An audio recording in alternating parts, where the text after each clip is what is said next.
Well, good morning, everybody. 12th of January, and welcome. And just for those that we haven't yet greeted, a absolutely fantastic 2022 to all of you. I hope you had a good festive season. And just as the discussion that we had now with Lindiwe, we hope that 2022 is going to be a blessed one for you all. So I'm going to kick off with just a little bit of a longer introduction than I would normally do on just some updates and just to be sure that we're all on the same page. And first one is just the announcements from Treasury.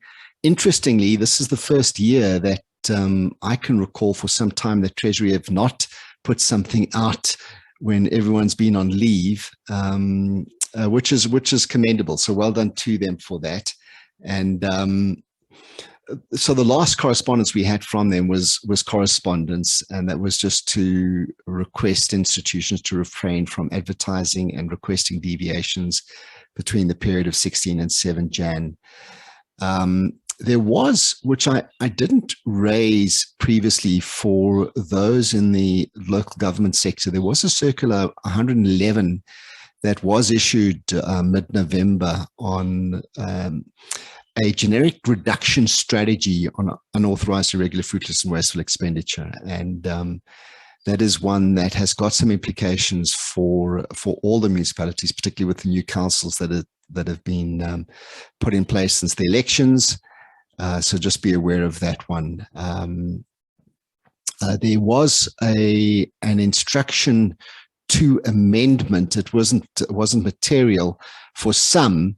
It was just making the point that it is effective from the 1st of August and it cannot be applied retrospectively. So those are the key announcements that I'm aware of from Treasury. I don't know if anyone else has seen anything since. In terms of case law updates, there were two interesting cases that came out in December. What Power Solutions against Transnet. And this was an interesting one in that What Power challenged Transnet's decision to award the tender to number 2. So Transnet, What Power Solutions was the bidder that scored the highest points, but Transnet decided to give it to number 2. So the whole objective criteria issue came in here. But also there's a lot of issues on this one to watch because it seemed like by the time that this was eventually decided on, most of the work had been done by number 2 anyway. So one to watch there. Defense or Electronic Security and Centlec. I'm not familiar with Centlec, and it is a state-owned company. And this was one where just classic mistakes by Centlec. They awarded the bid after the validity period had expired without extending the validity period.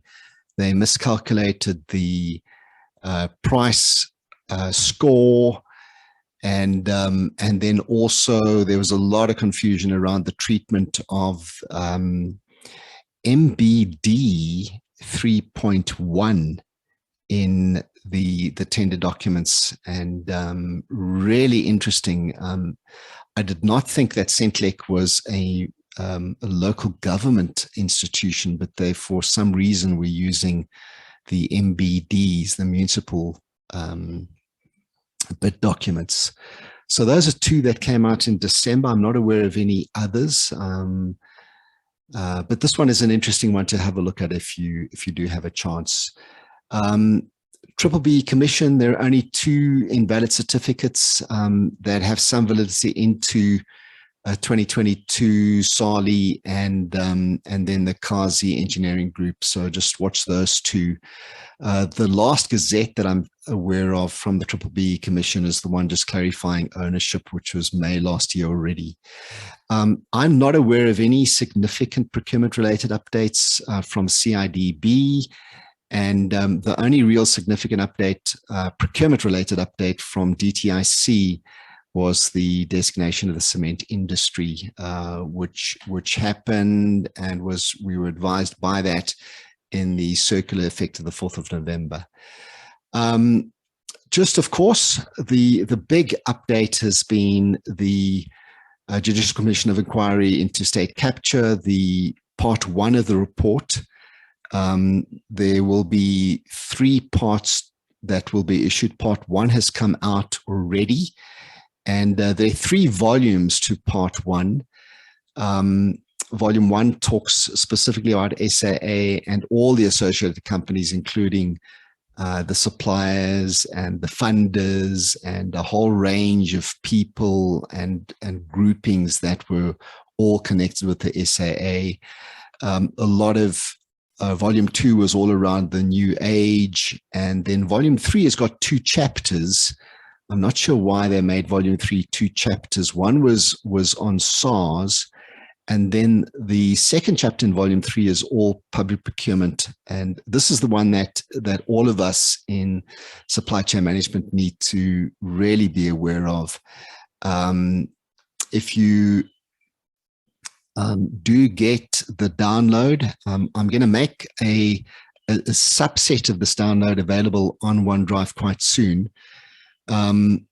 It's what is it, 140 pages, all specific to public procurement, and that's right at the end of part 1, between page 715 and 845. We will certainly discuss this in more detail, and just giving some of the experts a chance to get their teeth into it before we make this a discussion point. I did also want to just make you aware that Dr. Alison Anthony has put out a book on construction procurement law in South Africa. This came out last year. It's not a very thick book, so it's certainly one that is worthwhile investing in, and it's very affordable. I think it was 200 and something rand for 1 copy, and best place to get it is Juta, and you can do it online, and they deliver, and I found it quite cost effective. I think I got 2 copies, and I think there was no delivery fee in those 2 copies. So just a quick update there on a couple of things that have happened since early December last year. And the last one, just before we move on to the main focus of today, is just to recognize Thandi again. And on December the 8th last year, we had a discussion with her, and that recording is also on OneDrive. So there was great interest in what she had to share with us, her experiences in the breakdown of governance at her previous employer, Gauteng Department of Health. And if you haven't listened to that one, that would be worthwhile getting hold of. So just thanks again to Thandi, and yeah, all the best for 2022, Thandi.